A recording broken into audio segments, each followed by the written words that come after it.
प्यारे भक्तों, आज मैं तुम्हें सीता के जन्म के बारे में बताने जा रहा हूँ कि उनका जन्म किस प्रकार हुआ। यह पौराणिक कथा सुनिए। एक दिवस विष्णु भगवान अपनी दोनों पत्नियों लक्ष्मी तथा भूमिका के साथ बैठे हुए थे। विष्णु जी कहने लगे, हे लक्ष्मी, भूमिका, आप दोनों हमेशा प्रसन्न रहती हो, इसका क्या कारण है? कभी भी तुम्हें मैंने चिंताग्रस्त नहीं देखा। वह दोनों कहने लगी, हे नाथ, यह बात तो हम भी समझती नहीं हैं। देवांगनाएं सभी हमें ताने भी देती हैं कि तुम दो होते हुए भी एक ही लगती हो। विष्णु भगवान बोले, मैं तुम्हारा कहने का अभिप्राय नहीं समझा, क्या कहना चाहती हो? वह कहने लगी, हमें यह ताने सुनने को मिलते हैं कि तुम्हारा सोचना, बैठना, उठना, विचार करना, हर बात तुम्हारी एक ही सी लगती है। लगता है तुम दो नहीं एक ही हो। भूमिका कहने लगी, हाँ प्रभु, है तो बात तुम्हारी सत्य ही, हम एक ही हैं। लक्ष्मी जी कहने लगी, हाँ, हम एक तो हैं, लेकिन एक हो नहीं सकती। भूमिका आश्चर्य से उसकी ओर देखने लगी। हे भक्तों, यह जो कथा है, यह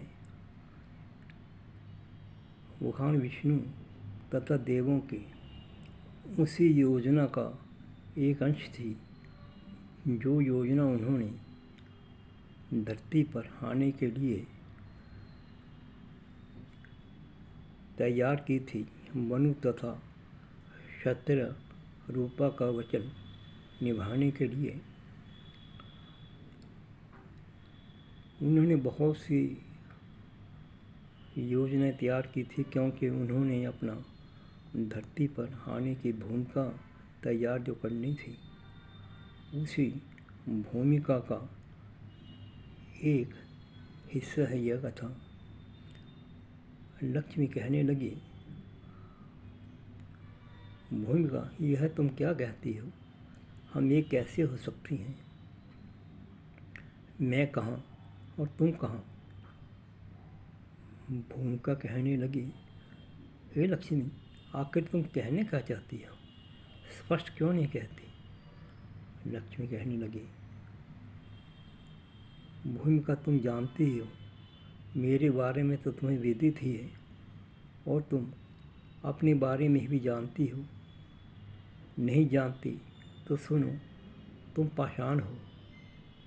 मेरा और तुम्हारा मिलन कैसे हो सकती है? हम दोनों एक कैसे हो सकते हैं? यह बात सुनकर भूमिका को क्रोध आ गया। हे लक्ष्मी, तू भी है अभिमान सूचक शब्द किस लिए प्रकार से कह रही हो? हम दोनों एक ही हैं, एक क्यों नहीं हो सकती? मैं पाषाण हूँ तो क्या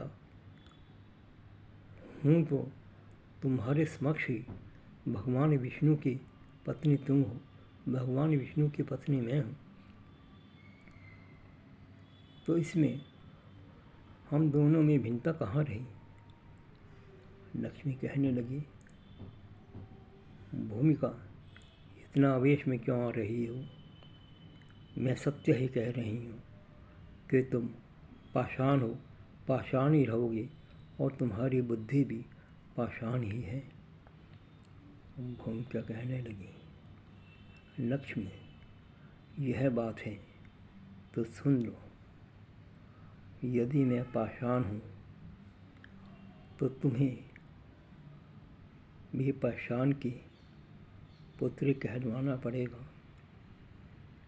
मैं अब धरा पर जाकर तुम्हें तुम्हारी औकात बतलाऊंगी। हे लक्ष्मी, तुम्हें मेरे ही गर्भ से जन्म लेना पड़ेगा, चाहे तुम उस समय कन्या किसी की भी कहलाओ, लेकिन जनसाधारण और सभी तुम्हें मेरी ही पुत्री बतलाएंगे। तब तुम्हें अपनी अज्ञानता का भास होगा। हे भक्तों, अब आगे चलकर तुम्हें मालूम ही है कि कैसे सीता माता का जन्म महाराज जनक के अकालग्रस्त इलाके में हल चलाने से ही हुआ था। सीता माता धरती में से ही निकली थी। वह बेशक महाराजा जनक की पुत्री कही जाती है, लेकिन उसे पृथ्वी की पुत्री भी कहा जाता है। वास्तव में वह पृथ्वी की ही पुत्री है। जब सीता ने अपनी यही लीला समाप्त की थी, तब उन्होंने पृथ्वी को ही माँ संबोधित कर अपनी प्रार्थना स्वीकार करने के लिए कहा था। उन्होंने कहा था, हे पृथ्वी माता, अब मैं अधिक कष्ट और सहन नहीं कर सकती, तुम मुझे अपने में समा लो। तब सीता पृथ्वी में समा गई थी। यह तो प्रभु विष्णु की बनाई हुई एक ही योजना है।